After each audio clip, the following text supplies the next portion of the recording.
Well, here I'm going to try to minimize spoilers. So, how was it? Well, it wasn't that good. And a lot of people are saying this is the episode to save the whole series. Well, it still has kind of the problems that the other episodes have, that it's a lot of clunky dialogue, stretching things out, a lot of mystery where there's not a necessity for mystery, and kind of disappointing that they're not really utilizing the cast they have. That said, strong points that we are finally making way with the master mystery. If you're just coming in, the Acolyte is kind of a murder mystery. Why the murders are happening is still a little sketchy. Presumably, it's because the sisters have an agenda, and it's not technically a Sith, but whatever this evil villain wants is sending, I guess, May on her assassination trips. So it's a little bit unclear what we should make of this.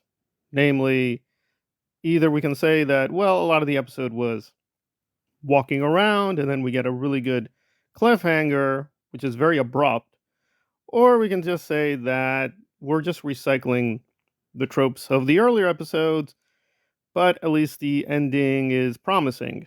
So, either way, it is a kind of very mediocre episode.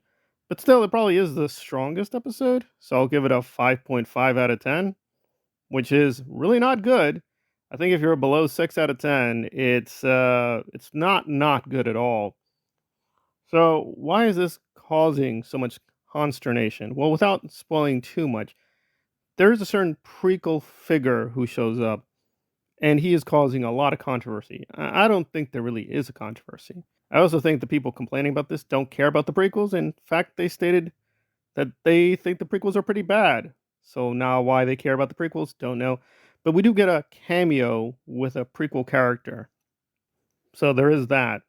So it's very hard to make sense about what the Acolyte is ultimately driving towards. It either just is a interesting little murder mystery within the Jedi lore, or it's something bigger and more impactful. But at this point, it's hard to tell. That said, the performances are at least still somewhat engaging, although again it keeps being erratic on and off. The villain, good or bad, is giving off enough presence and mystery, so that's good. Although again, I think we're going to be debating what exactly his, her, or its power levels are.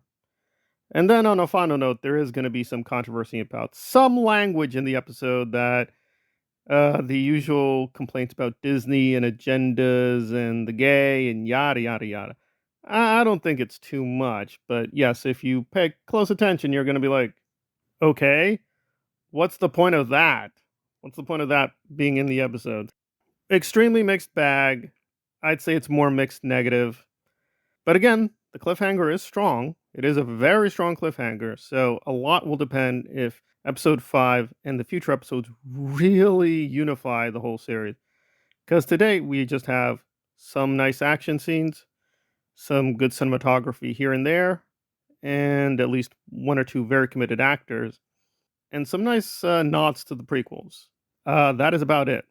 Not much else. Yeah, there's a lot of symbolism, a lot of themes, but it does feel like Leslie Headland's kind of very eccentric fan fiction with just the veneer of Star Wars. And you're like, okay, I guess it's Star Wars, but even if it is Star Wars, it is dangerously close to the holiday special zone of insane stupidity, at least so far.